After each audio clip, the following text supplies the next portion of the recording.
With Rival Season 5 being about Gambit and Rogue's wedding, I think it's the perfect time to check out which Rivals characters have actually been married in the comics. Well, only the ones whose wedding was actually shown in a comic, which unfortunately means Punisher and his dead wife will have to sit this one out. We kick it off with the most iconic Marvel wedding in Fantastic Four Annual #3. Reed and Sue are about to get married, the news quickly reaching Dr. Doom, who decides to get revenge on them by using his emotion changer to summon an army of supervillains. As we cut to the Baxter building, everyone's starting to arrive for the wedding, and I truly mean everyone. Even some forgotten 40s and 50s characters like Patsy Walker show up. Unfortunately, the first villains also arrive, as Puppet Master starts controlling an assassin, though Nick Fury is able to knock him out, before the Mole Man suddenly bursts through the floor, the X-Men managing to hold him off while the Thing checks on Sue and Alicia, who are being attacked by the Red Ghost and his super apes. But Doctor Strange appears, banishing them to another dimension, as Reed decides to tell the lawyer, Matthew Murdock, to announce that the wedding will be delayed, him quickly switching into his Daredevil costume, and spotting a group of Hydra soldiers transporting a bomb, easily taking control of the truck as we briefly cut to Hawkeye, fighting Mr. Hyde and the Enchantress, the latter summoning a safe above his head to crush him, before Spidey catches it, as the comic cuts to the Atlantean Atuma arriving with a massive army, though Daredevil drives the bomb into the water, immediately blowing them all back into the sea. We then get a montage of a massive battle between New York's heroes and villains, as the Watcher appears, offering to bring Reed to his fourth dimensional home, where he's storing a bunch of random technology, Reed grabbing one before heading back to the fight, as it turns out to be a time displacer, which he could easily tell just by the way it was built, of course, as we all can, sending all the villains back to where they were right before the fight, with no memory of what happened, finally allowing the wedding of Reed Richards and Susan Storm to take place. The comic ending with two men being kicked out for not having an invite, walking off as they're revealed to be Stan Lee and Jack Kirby. Heading into the 70s, we get Submariner #36. The Inhuman Triton has just arrived at a UN meeting, announcing that Namor is getting married, and he hopes that it could help foster peace, but none of the world leaders really give a shit, briefly cutting to one of Namor's exes hearing the news, before again cutting to Namor's enemy, Queen Lyra, who recently lost a battle against him and has been trapped in a coma, her mother trying to shock her awake, as we finally cut to Namor arriving at the ancient priest Proteus's cave, as he's required for all royal Atlantean marriages. The duo swimming off together as a dying Atlantean suddenly shows up, announcing they're under attack by Atuma and his army. Unfortunately for Namor, they've also somehow gotten a massive tech upgrade, nearly being killed by a squid vehicle, before some of Atlantis' neighbors, the Lemurians, show up, saving him as Atuma whips out his ultimate weapon, which sucks the oxygen out of the water, though Namor is able to dig through the ground and destroy it, before easily one-tapping Atuma, finally allowing the wedding of Namor Mackenzie and Lady Dorma to take place. Well, he thinks it's Lady Dorma, until he kisses her and realizes she's actually Lyra in disguise. We get our first double wedding in Giant Size Avengers #4. Vision has just been sent on a spiritual journey by the time traveler Immortus to learn about his creation, though when he arrives back in the present, he accidentally ends up in Dormammu's dark dimension, where it just so happens the Scarlet Witch is currently being held hostage, along with the Earth goddess Gaia. Luckily for Vision, Dormammu is in a much weaker state than normal, allowing the android to easily tear through his demons, until he decides to take control of Wanda, forcing her to fight the Vision, which she easily defeats by sucking all the solar energy out of his forehead jewel, causing him to start dying, finally confessing his love to her, which snaps her out of Dormammu's control, teaming up with Agatha Harkness, who just randomly is also there, and extinguishing the lava pits that are helping him regain his strength, allowing Wanda to make a deal that lets them peacefully return back to Earth. We then cut to the Avengers Mansion as the recently revived Swordsman goes on a massive rant about Mantis's backstory. Like, there is genuinely pages and pages of text about how Mantis was meant to be the perfect human. It's almost as if there was a writer who was really obsessed with this character and wanted to shove in as much lore as possible. Anyways, the gist of it all is that Mantis and Moondragon were both chosen by the alien race Kotati to be the Celestial Madonna, raising them in separate temples until they turned 18, when Mantis was selected as the better option, her memories being wiped before they dump her in Saigon, quickly meeting the Swordsman and finding the Avengers. The conversation actually goes on for so long that Hawkeye, Iron Man, and Thor just get bored and wander out of the building, Thor quickly discovering Kang the Conqueror, though he easily defeats him, as we cut to Hawkeye, who also discovers Kang the Conqueror, and also easily defeats him, as Iron Man shows up with an easily defeated Kang the Conqueror. We then cut back to Mantis as the Swordsman reveals he's actually an ancient alien tree who took control of the swordsman's dead body, proposing to Mantis as she places her forehead on the tree before quickly saying yes, though suddenly a fourth Kang the Conqueror shows up, kidnapping Mantis. But Mortis tells them to just let him go, as he's actually a future version of Kang, and already knows that the real Mantis is hiding in a nearby box, and that Kang the Conqueror had actually kidnapped the Space Phantom, the Avengers deciding to officially make Mantis an Avenger. We then finally cut back to Vision, proposing to Wanda, her immediately saying yes as they meet up with the rest of the Avengers, allowing Mortis to officiate the weddings of Wanda Maximoff and Vision, along with Mantis and an alien tree controlling her dead ex-boyfriend. The comic ending with the swordsman announcing that this is the end of life as Mantis knows it, casually transforming both of them into a fucking tree and flying off into space. Jumping over a decade ahead, we get Incredible Hulk number 319. Rick Jones has just arrived at Bruce Banner's Hulkbuster headquarters, the duo reconnecting after a long time apart, as it's revealed Rick has shown up for Bruce's wedding. They then start to get dressed as Bruce goes on a massive rant about how he recently separated himself from the Hulk, which has finally given him the confidence to marry Betty, but it's also caused him to start doubting himself, as the comic cuts to the Hulk being attacked by a group of Hulkbusters, getting into a massive fight until Doc Samson, another gamma-powered superhuman, shows up, getting pissed at the Hulkbusters as he's decided he wants to take out the Hulk himself. Unfortunately, Hulk almost kills one of the Hulkbuster pilots, the other pilot convincing Samson to save the guy, which allows Hulk to get in an easy shot, knocking Samson out as he runs away. The comic cutting back to Bruce and Betty at their wedding chapel, both saying "I do" before Betty's father, Thunderbolt Ross, who recently went missing, randomly shows up with a gun. Rick Jones instantly diving at him, so Ross shoots him in the chest. Betty then gets in a huge argument about how her father has constantly gotten in the way of her happiness, and that she's not gonna let it happen again, placing his gun against her chest, which causes him to crumple to the floor crying, as Bruce mentions that Rick needs a hospital, but Rick says he doesn't want to ruin their wedding, so Bruce Banner marries Betty Ross, while Rick just leads out on the floor next to them. Very romantic. Later that same year, we get Fantastic Four number 300. Johnny Storm has just burst into the Daily Bugle offices, pissed off that they put his upcoming wedding to Alicia Masters on the front page, though Robbie refuses to remove it, as we cut to the Thing, depressed that his ex-girlfriend is now marrying Johnny, and just pacing back and forth on Yancey Street, so the now grown-up Yancey Street gang decide to start messing with him, which actually ends up giving him a confidence boost, before we cut to his ex Alicia trying her dress on, though a photographer sneaks into the room, so She-Hulk throws him out as Sue sneaks them out past the rest of the reporters. We then cut for a third time to Alicia's father, the Puppet Master, who's planning to attack the wedding, as he doesn't want Johnny to be with her, though suddenly the Mad Thinker shows up, asking for a team-up, but the Puppet Master refuses, as the Wizard drops down from the ceiling, convincing him to join them as long as they don't hurt his daughter, him quickly pulling out a puppet of Franklin Richards, using it to spy on Johnny and discover the wedding's location. As we cut ahead to the wedding, where Ben decides to have a conversation with Alicia about how they used to date, the Puppet Master listening in before the ceremony begins, starting to pull out the Thing's puppet so he can crush the groom's skull, as Johnny Storm marries Alicia Masters. Well, technically this isn't actually Alicia, it's a Skrull just pretending to be her, but it's not revealed until years later, and nothing else happens, as he tearfully puts the puppet back, before we cut to the Wizard and Mad Thinker, suddenly being attacked by Dragon Man, and realizing the Puppet Master is controlling it, as the Mad Thinker is ripped in half, though it turns out he was just controlling a robot duplicate, distracting Dragon Man as the Wizard escapes. The comic ending with Puppet Master throwing his bag of puppets into a fire, which I get is supposed to represent him giving up being a villain and everything, but his puppets literally control these people, so wouldn't incinerating them cause everyone to feel like they're burning alive? Also, Doom sends them flowers, with a note claiming that they'll have peace as long as the flowers bloom, which probably won't be long as they're already cut. We get our first flashback wedding in classic X-Men number 12. Magneto has recently been turned into a baby and then rapidly aged back to adulthood, which has mentally fucked him up, forcing him to relive his entire history, starting off in Auschwitz, right after the Germans have lost World War II. Magneto saving a woman named Magna from some guards before escaping in the chaos, desperately trying to survive in the woods until they find a village, deciding to live there, eventually getting married, and having a child named Anya. They then decide to move out of the village and into the city, where Magneto ends up being underpaid for his work, somehow magically lifting a crowbar and nearly killing his boss in anger. Unfortunately, before he can fully understand what happened, he finds the inn his family is staying at on fire, saving Magna, but some cops start beating the shit out of him for attacking his boss, forcing him to watch as his child burns alive, suddenly shooting lightning out of himself to incinerate the cops, which ends up terrifying Magna, causing her to run away, as he finally wakes up in the modern day, spotting a nearby building on fire and using his abilities to save the people inside, telling them to let the world know that the terrorist Magneto saved them. 2 months months later, we get Amazing Spider-Man Annual number 21. Spidey has just spotted Electro escaping from an armored vehicle, briefly allowing him to clean his suit before they get into a battle that ends when he breaks open a fire hydrant, short-circuiting Electro. Peter then spends the rest of the day looking for as many crimes as possible and taking photos of them all before trying to sell them to the Daily Bugle, which turns out to be hosting a surprise party for Peter, as he recently announced he's marrying MJ. Even Jonah shows up to tell him how proud he is, letting Robbie convince him to sign Peter a bonus check, though he does mention he's docking the pay of everyone at the party to make up for it, as Peter starts to leave, running into his ex, Betty Brandt, who mentions that her husband Ned will be attending the wedding, which kinda freaks Peter out since Ned died weeks ago. He then uses the check to buy MJ's wedding ring, the two of them having dinner together as she suddenly gets a call from one of her actor friends, Bruce, begging her to reconsider her marriage,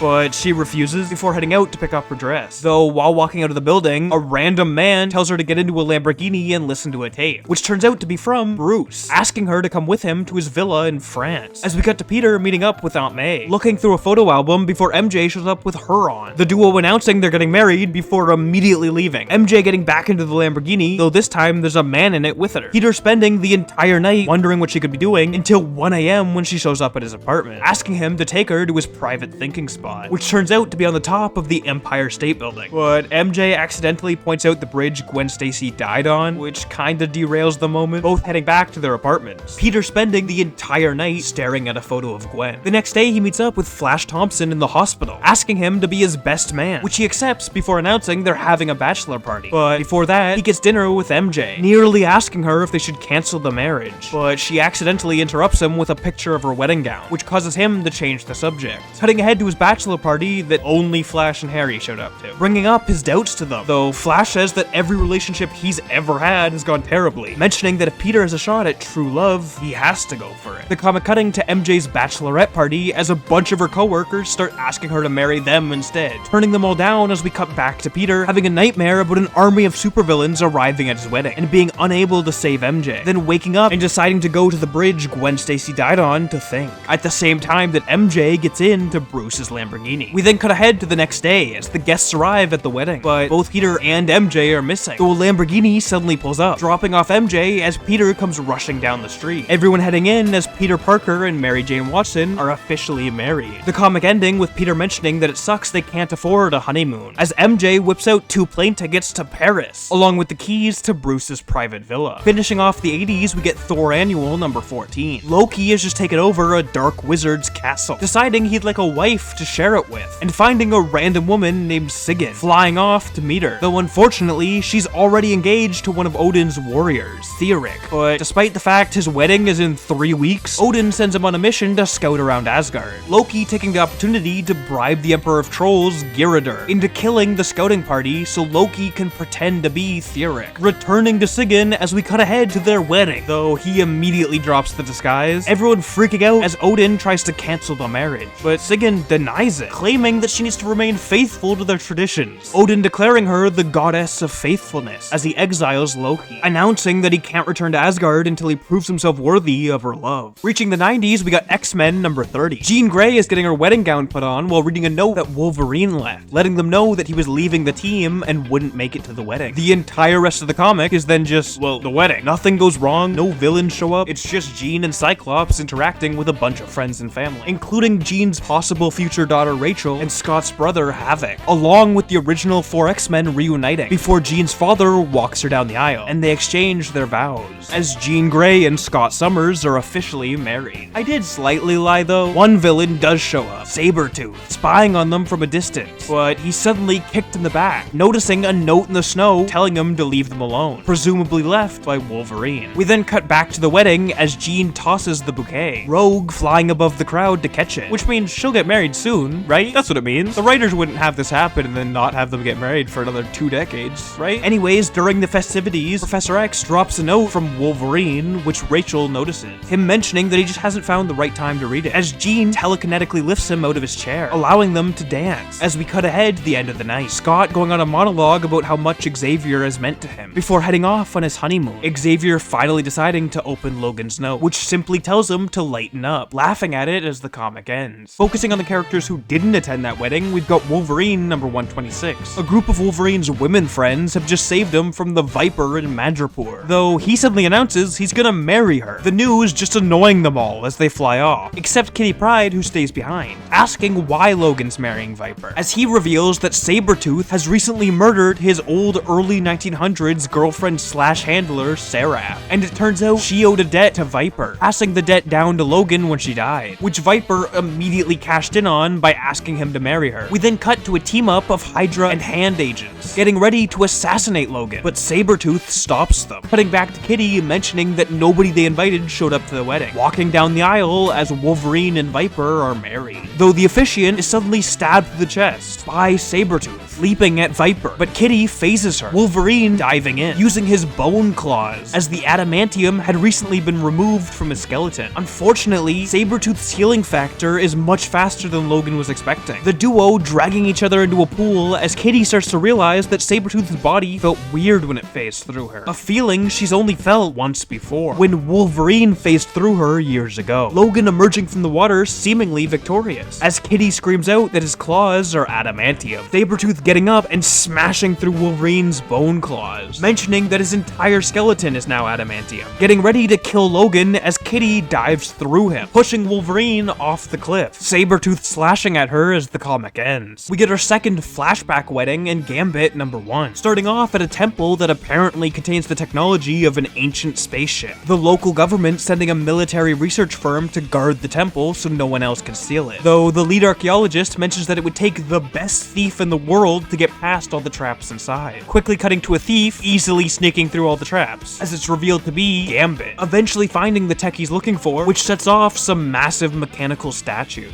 blowing them up as he rushes out of the temple, hijacking a guard's suit to escape before delivering the device to the courier, as we cut to Gambit's adopted father, Jean-Luc, who's in the middle of meditating when a woman named Fontanelle enters his mind, deciding to go through Gambit's entire backstory, showing how he was born with black and red eyes, which caused him to be kidnapped by the Thieves Guild, joining a gang of street orphans, and saving a woman named Bella Boudereau, daughter of the Assassin's Guild leader. The two instantly falling in love as Jean-Luc, the leader of the Thieves Guild, lets Remy rob him, taking the opportunity to adopt him, allowing Remy and Bella to be married in the hopes that it could unite the two guilds. Unfortunately, Bella's brother challenges Remy to a duel, which the brother dies in, Remy then being exiled from the guilds despite the fact it was self-defense, eventually joining the X-Men as Jean-Luc suddenly wakes up, briefly cutting to Gambit hanging out with the X-Men as the courier contacts him, letting him know that the device isn't all they were looking for, and that there was more technology hidden in a sarcophagus, which is now being transported by the Executioner. Gambit attacking the truck, though it turns out Executioner's car can fly, using it to fight Gambit, as he realizes that the technology they're transporting is from Apocalypse's celestial ship. Remy slipping into the back of the truck, where the villain follows him and covers him in some sticky green goop, until Gambit spits his gum in the Executioner's face, blowing him straight out of the truck, as Rogue flies in, saving Gambit before the truck explodes, destroying the cargo as the comic ends by cutting back to Fontanelle, asking someone what Gambit is up to, and discovering his next mission is to steal from the X-Men. Reaching the 2000s, we get Black Panther #18, kicking it off in Wakanda at the royal wedding of T'Challa and Aurora, which is taking place right in the middle of the superhero civil war, though most of them have managed to put aside their differences so the wedding can happen peacefully, except for Cap and Iron Man, who T'Challa attempted to secretly invite, but both of them get pissed off seeing the other one, getting into a brief argument before Cap storms off, asking T'Challa to apologize that he couldn't make the wedding. T'Challa then telling Tony to keep his business out of Wakanda, as he also storms off as we cut back to the guests, the psychic parasite cannibals stalking the crowd for a new host, as the Watcher suddenly shows up, everyone questioning why he would be there. We then cut to Aurora, as Professor Xavier, who can now walk, mentions that this wedding is one of the biggest steps in mutant-human relations, having another brief conversation with Kitty Pryde before we cut ahead to the ceremony, though it turns out they can't simply just get married. They need the permission of Bast, heading into the spirit realm where they're challenged by the Ape God, running from him before encountering the Panther God, who stares into Aurora's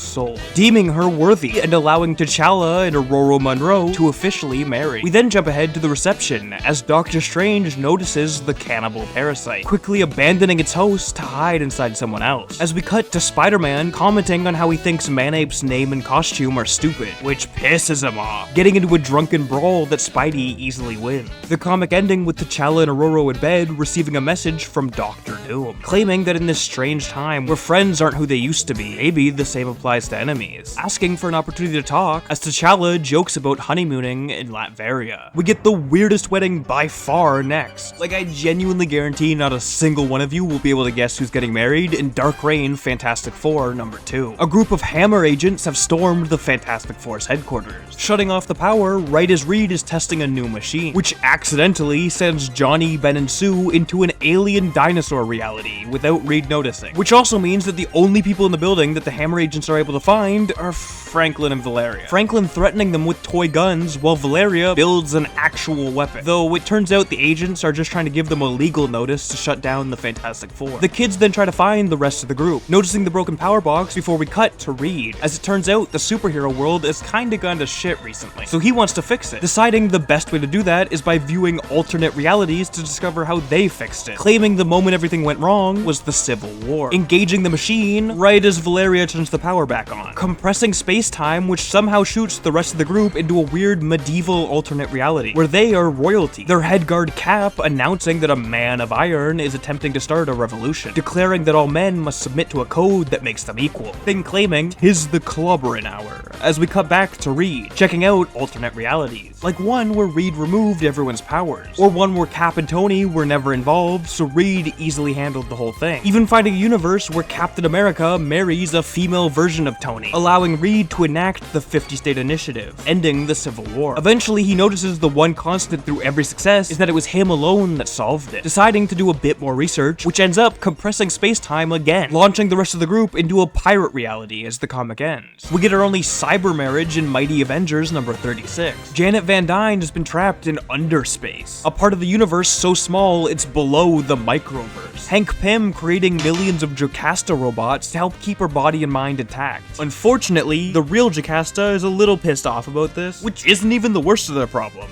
as Ultron has hijacked the army of Jocastas, using them to take over the Avengers Infinity Mansion, shutting off all the portal doors and trapping the group in underspace, as we briefly cut to the majority of the Avengers who are in Oklahoma, battling the Thunderbolts at the fall of Asgard. US Agent getting his arm chopped off while Ghost takes out the Vision, though for some reason Ghost also helps charge Amadeus Cho's communicator, allowing him to call in Quicksilver before we cut back to underspace, Ultron revealing he's reprogrammed Janet's brain patterns. Hank then decides he's got nothing else to lose, threatening to destroy the dimensional inducer within Jocasta, which is currently the only way out of the mansion. But Ultron claims he sent some Jocastas back to Earth before closing the doors, so Hank will need to be able to use it to stop them. Though Hank calls his bluff, mentioning that Ultron wouldn't have let any of his guards go, as Ultron is afraid of Hank, sparking a massive fight as Jocasta tells the other two humans left in the mansion, Jax and Ace, to follow her, hooking herself into the building as Ace finds one of Hank's old Ant-Man helmets.